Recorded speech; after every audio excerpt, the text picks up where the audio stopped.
हे दोस्तों, हम कितने भी मोटिवेशनल वीडियोस देख ले, हमारा मोटिवेशन और एक्साइटमेंट लेवल एक टाइम आने के बाद खत्म हो ही जाता है और एंड में हम फिर सब कुछ वैसे ही करने लगते हैं जैसा नॉर्मली हमारी हमेशा की आदत होती है। लोग ज्यादातर अपनी आदतों से मजबूर होते हैं और उसके हिसाब से ही काम करते हैं, चाहे कोई कितना भी समझा ले। एक्चुअली इंसान बने ही ऐसे हैं कि हमारे लिए हमारी आदतों को बदलना बहुत मुश्किल होता है।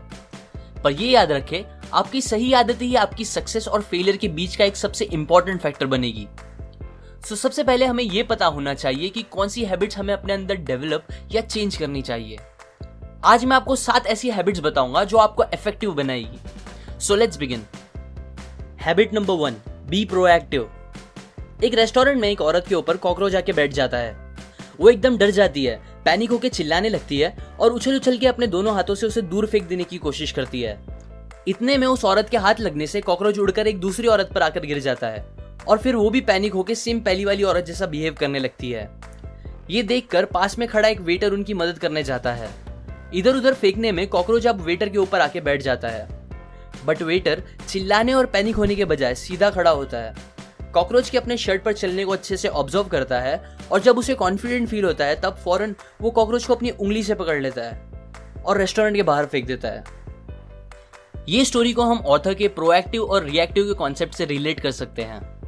यहाँ वेटर एक प्रोएक्टिव इंसान था जिसने उन औरतों की तरह सिचुएशन पर रिएक्ट करने के बजाय सोच के सोल्यूशन निकाला और उसके अकॉर्डिंग प्रॉपर एक्शन लिया।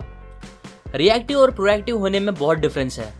रिएक्टिव लोग हर चीज के लिए दूसरों को ब्लेम करते हैं। उनका देश तरक्की नहीं कर रहा क्योंकि गवर्नमेंट अच्छी नहीं है, वो तरक्की नहीं कर रहे क्योंकि उनका बॉस अच्छा नहीं है, वो खुश नहीं है क्योंकि लोग अच्छे नहीं हैं, और अगर कुछ ना मिले तो वो अपनी किस्मत को ही ब्लेम करने लगते हैं।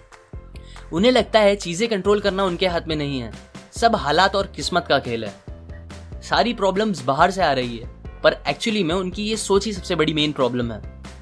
वो यूजुअली ऐसे सेंटेंसेस यूज करते हैं जैसे मैं कुछ नहीं कर सकता, क्या करूं, मैं बचपन से ही ऐसा हूं, वो मुझे बहुत गुस्सा दिलाता है। जबकि प्रोएक्टिव लोग अपनी फीलिंग्स का कंट्रोल दूसरों को देने के बजाय खुद संभालते हैं। वो अपने हर एक्शंस की 100% रिस्पॉन्सिबिलिटी खुद पे लेते हैं। हालात और किस्मत को ब्लेम करने के बजाय सिचुएशन को वो खुद कैसे बेटर कर सकते हैं इस बारे में सोचते हैं और एक्शन लेके उसे सही भी करते हैं।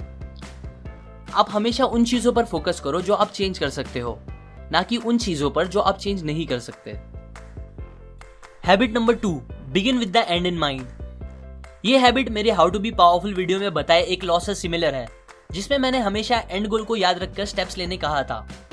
अभी के लिए इमेजिन करें आप एक फ्यूनरल में गए हो, पर ये बाकी फ्यूनरल से बहुत अलग है, बिकॉज जब आप देखते हो तो आपको पता चलता है कि कॉफिन में आपकी बॉडी है और वो आपका खुद का फ्यूनरल है। उस टाइम आप अपने आप के लिए क्या क्या बोलना चाहोगे? ये एक बहुत ही इम्पैक्टफुल क्वेश्चन है। क्या आप वो सारी चीजें अभी कर रहे हैं जो आप अपने आप को देखकर तब बोलना पसंद करोगे? एग्जाम्पल, अगर आप चाहते हो आप बोल सको कि हाँ मैं एक बहुत ही अच्छा दोस्त था, तो क्या आप अभी एक बहुत अच्छे दोस्त जैसा बिहेव कर रहे हो? अगर आप ऐसे इंसान की तरह याद रहना चाहते हैं जिसने लाइफ में बहुत कुछ अचीव किया और सबकी बहुत मदद की, तो क्या आप अभी ऐसा कुछ कर रहे हैं जिससे आप श्योरली ये कह सकोगे?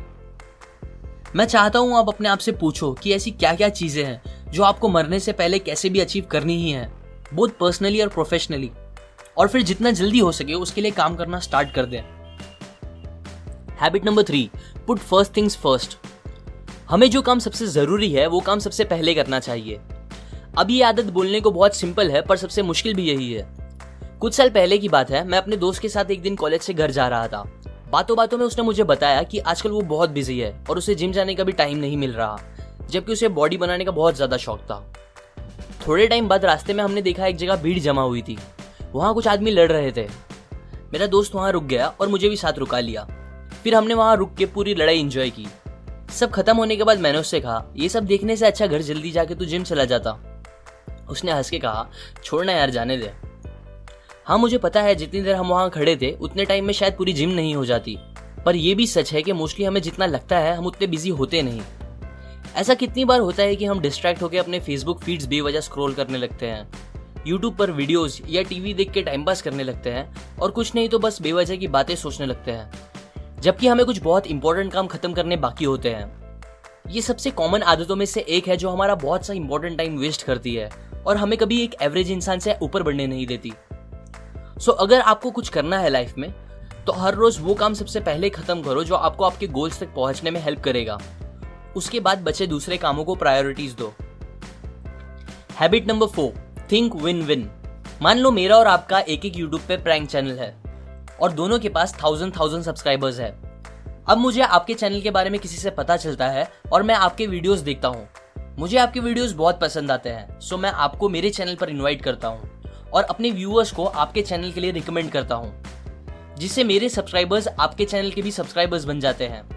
और फिर सिमिलरली आप भी मुझे अपने चैनल के लिए बुलाते हो, जिससे आपके व्यूअर्स मेरे चैनल के भी सब्सक्राइबर्स बन जाते हैं। इसे कहते हैं एक विन विन सिचुएशन क्रिएट करना, जिसमें दोनों साइड का फायदा निकले, ना कि बस किसी एक का।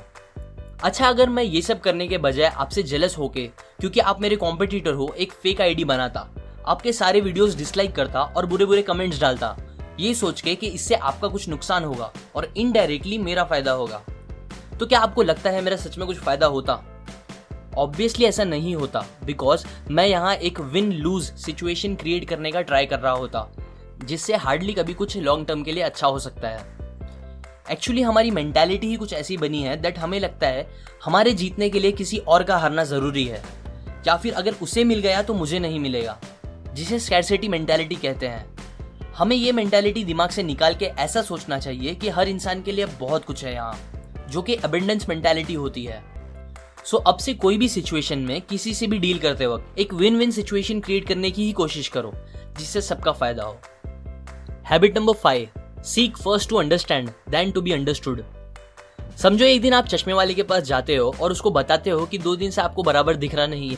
ये सुन के चश्मा वाला फौरन अपना पहना हुआ चश्मा निकाल के आपको दे देता है और बोलता है, लो इसे ट्राई करो, ये मेरे लिए काफी सालों से अच्छे से काम कर रहे हैं। सो आप वो चश्मा पहनते हो पर आपको और खराब दिखने लगता है।